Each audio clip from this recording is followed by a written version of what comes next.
Hi, good morning. My name is Srinivasan. I'm the Global Markets President for BNI, and I'm super happy to be here in Chennai, being part of the India National Conference 2023.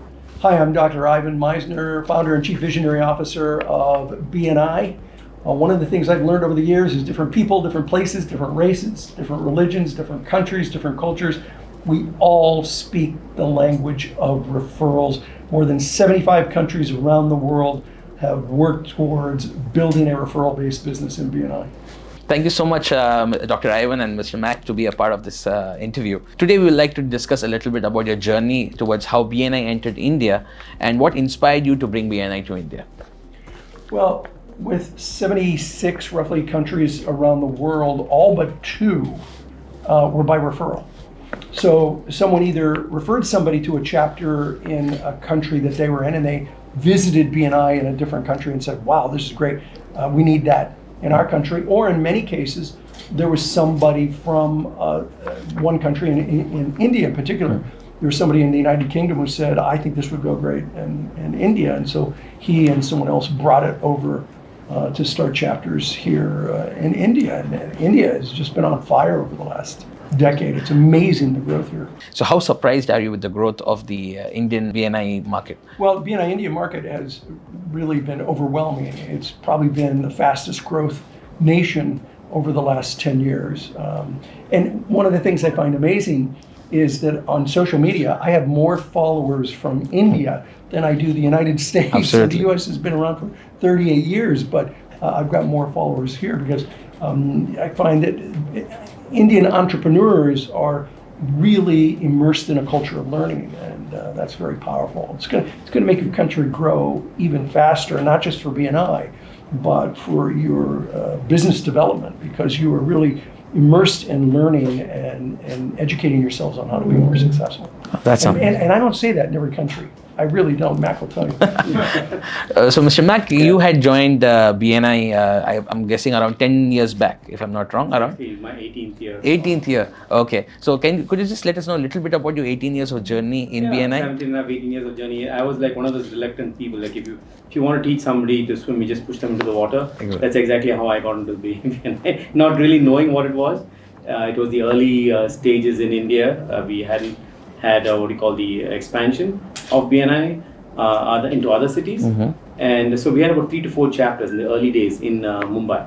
What were the original chapters actually? Which cities? They were in Mumbai. Mumbai, okay. Yeah. So the person who Ivan referred to, who brought it to India, was based in Mumbai. We got a few chapters started in Mumbai. So for me, my journey started in BNI when my friend from Malaysia, who I know from a different a network of entrepreneurs, he kept saying, hey Mac, BNI has come to India, go see it. And I was thinking, wow, I'm living in Bangalore, I have to take a flight all the way to Mumbai. Malaysian guy must be setting up some MLM. So my concept of, I thought, and I had just moved back from the US. I was in Bangalore setting up an IT operation for my US company. And I was like super busy. And I did not want anything to distract me either. So I didn't go for 6 months. And the nice thing is, if you're a BNI member and you're inviting a friend over, be gentle with them, because this guy was persistent. Okay. Gently person. You kept emailing me once, I think you really should see it. So finally, as an obligation, I said, okay, I'm going to go fly over to Mumbai, go take a look at it. That's when the complete paradigm shift happened for me. I'm a robotics engineer from the US. I'm setting up IT companies in India.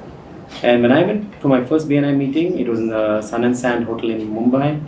There were 36 people in the chapter meeting.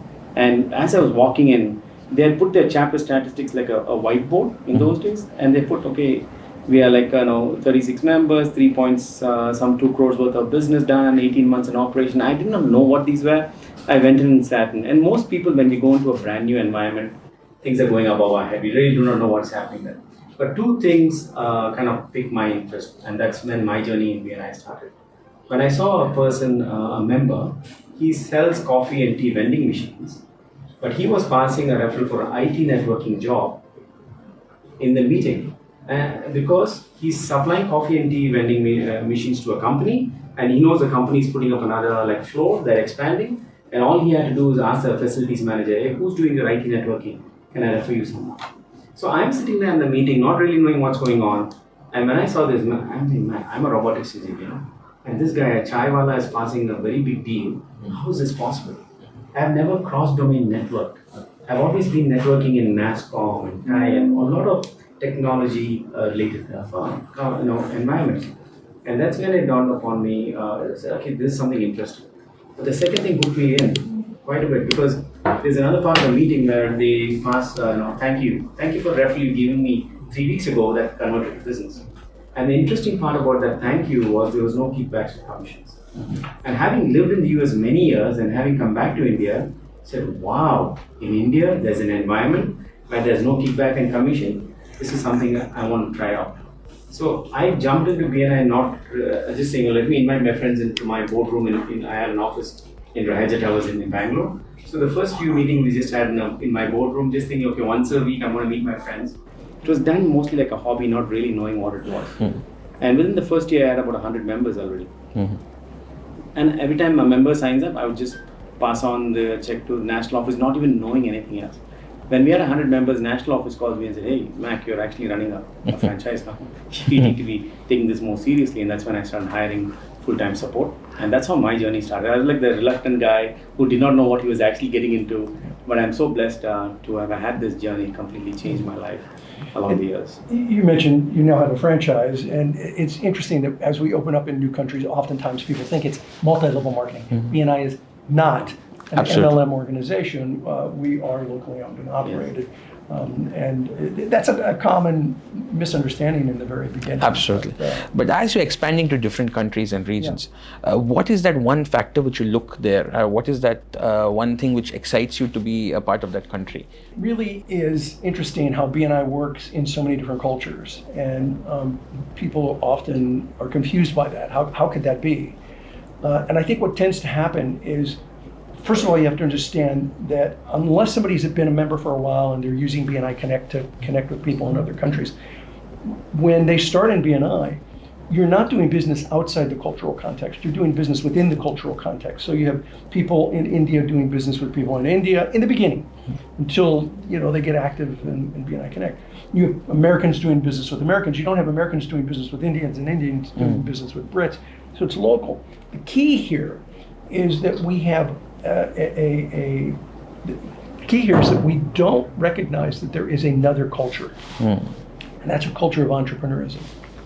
And entrepreneurs all around the world want to do things more effectively or more efficiently. And if you can teach them how to do things more effectively and more efficiently within the cultural context that you're operating, then the program works. So you can go to any country in the world and watch it operate within that culture. And all we have done is put an overlay or a system for them to operate within that cultural context. And that's why when you go to a meeting anywhere in the world, you see basically the same meeting within that cultural context. I was just about to ask, because it would be a very challenging experience because people in the US have a different culture, in Europe different culture, Asia different. Blend those cultures into a process would have been a challenging task for you.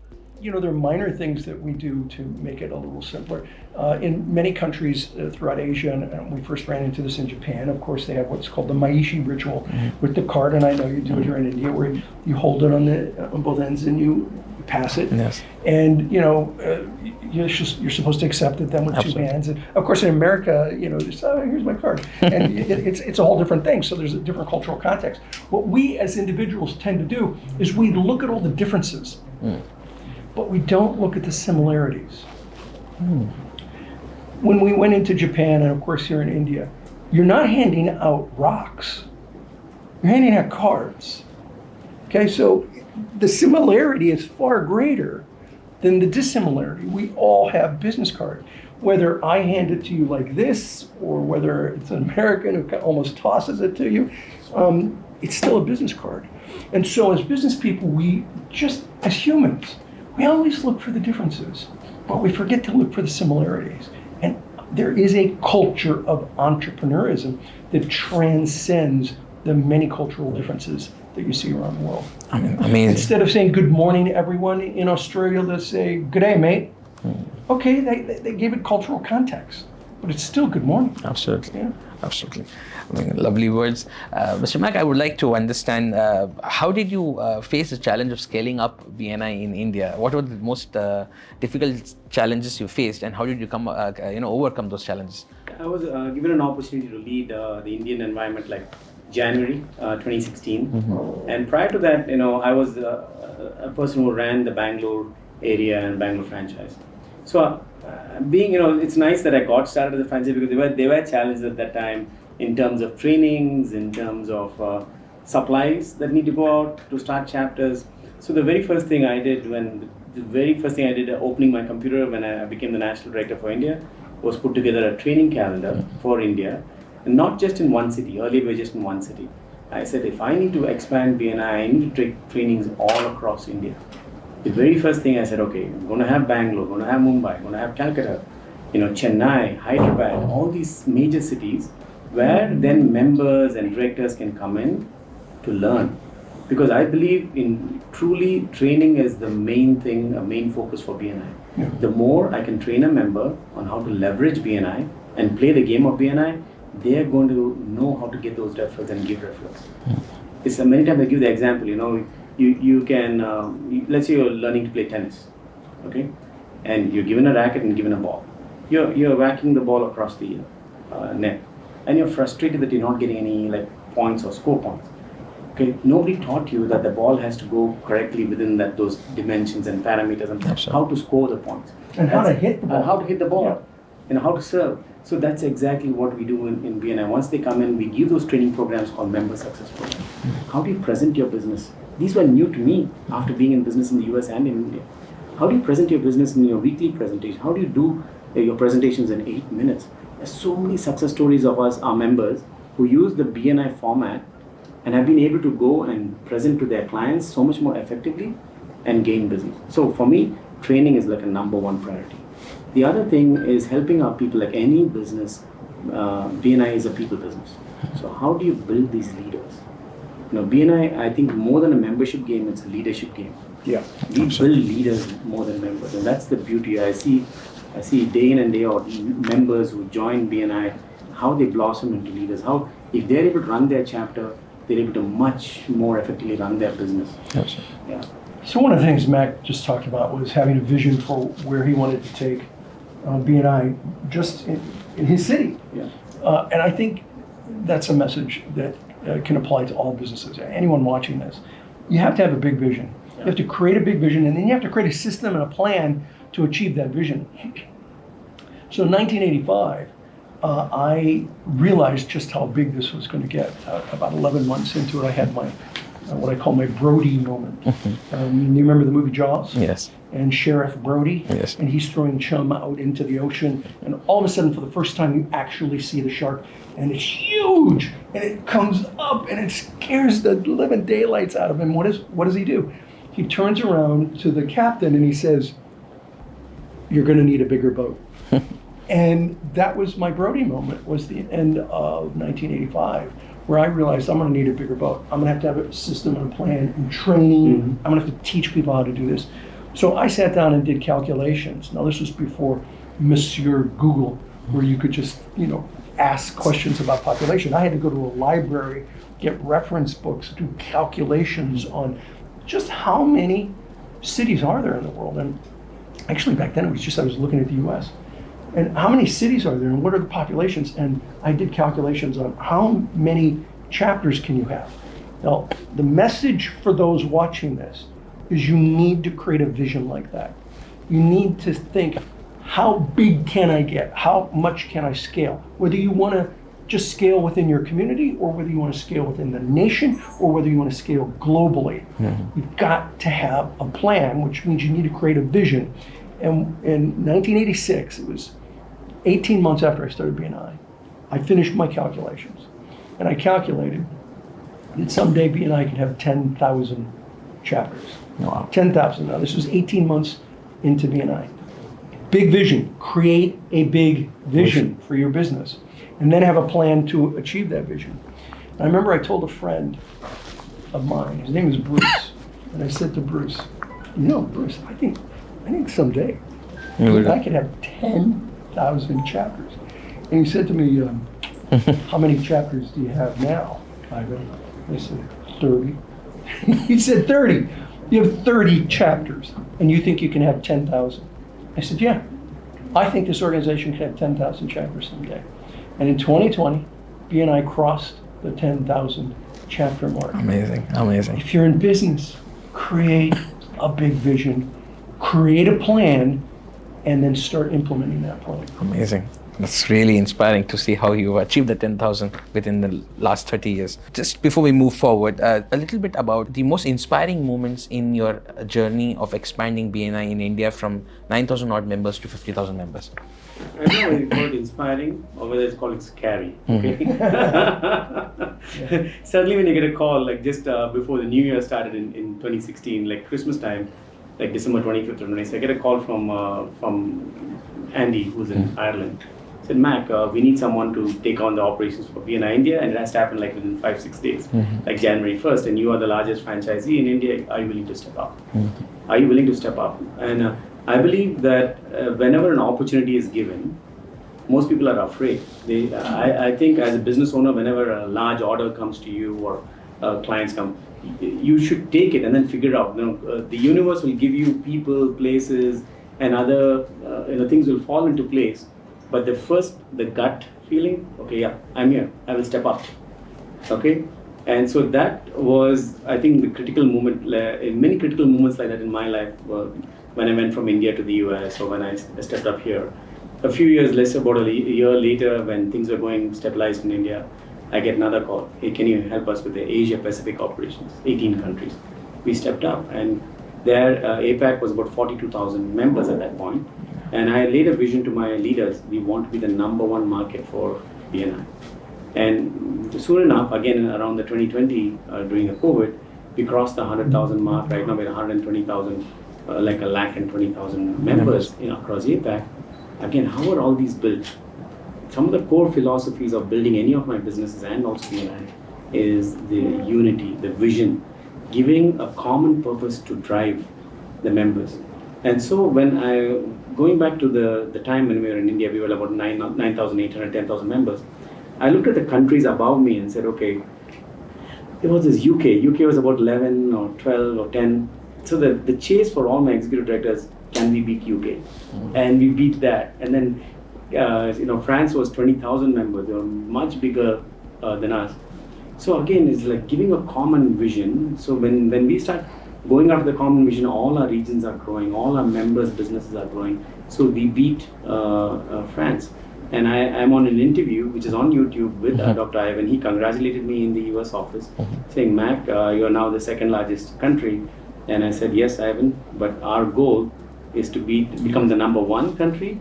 And I also gave him a date. I think it was 2026 or 2027. I given him a date of when we will beat the largest country. Hopefully, United States. Yeah, and I think having a large dream like that and chasing after it has helped me all along the way.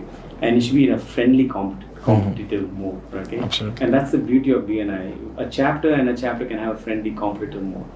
A region. We did the same thing with the regions, and I'll share maybe a story later on how we made Mumbai the largest region in India and possibly the largest region in the world as well. Absolutely. So there were two things that Mac just said that I think are really important. One was that at first he was afraid.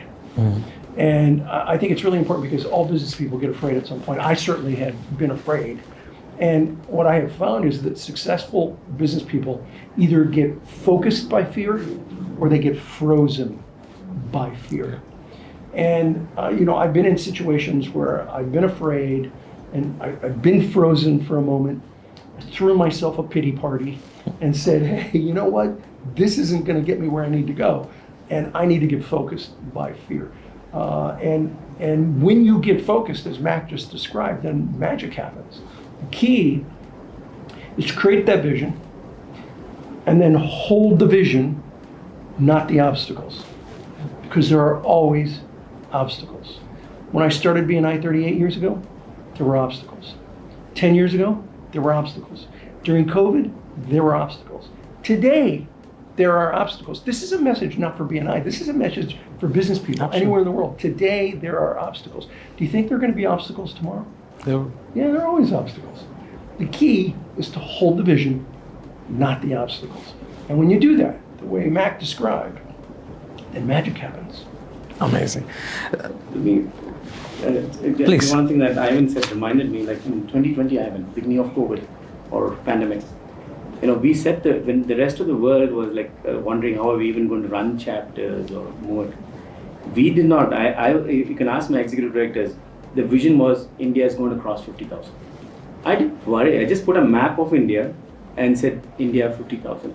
And today, we are celebrating that. This event that tomorrow is a celebration of India crossing 50,000. At that point in time, when everybody else was afraid, shutting down chapters, wondering whether we're going to, I said, no, we're crossing 50,000. And now our next goal is to cross 100,000 entrepreneurs. And a common goal, because every time a business owner is plugged into our network, they impact at least 10 to 15 more lives around them, like employees, vendors. So that is the vision. If I have like a lakh, of entrepreneurs here, it's 100,000. There's at least 10,000. Multiply that by 10, and that's the mini economy we're creating. Absolutely. BNI is the best grassroots organization for business owners to thrive and succeed. Absolutely. We don't need like large. People think large corporates are the one. And Ivan has always shared with us, in terms of GDP. Ivan, you want to share that GDP thing? If BNI were a country and you take the United Nations estimates of countries, there would be 100 countries in the world who have a lower GDP than what we did for Thank You for Closed Business, that we helped our members close business. 100 countries. So when you are doing, as we've done in the trailing 12 past months, 21.7 billion US dollars worth of business, you're making a difference in communities all around the world, certainly communities here in India. A very deep and a very impactful difference in especially the Indian community as well as the global community. Before we end, just as we all understand BNI, even though it's a networking organization, you're doing 21.9 billion approximately. Being entrepreneurs, what is that one advice you would give to become a successful business owner? Yes, you have mentioned the vision, being persistent, but today if you look at it, the youngsters have a very different way of approaching it. But what is that simple piece of advice you would give to these entrepreneurs to make a successful business like BNI? Well, I would say don't reinvent the wheel. Follow the system, follow the program. It works. And let's talk about young people today. I started BNI when I was 28 years old. I didn't know what I was doing.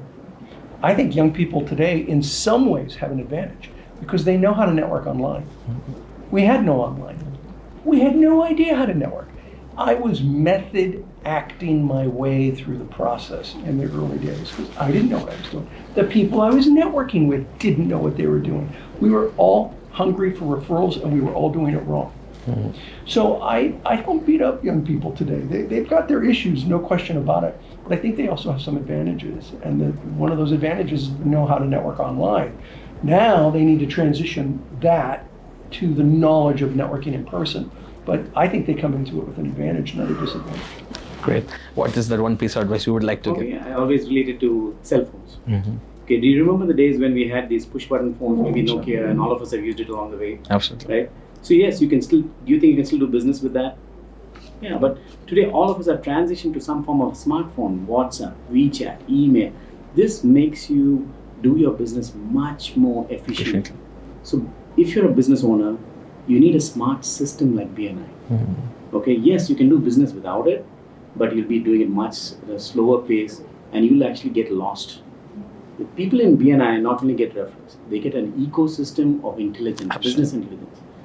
The community will tell you whom to do business with and whom not to do business with.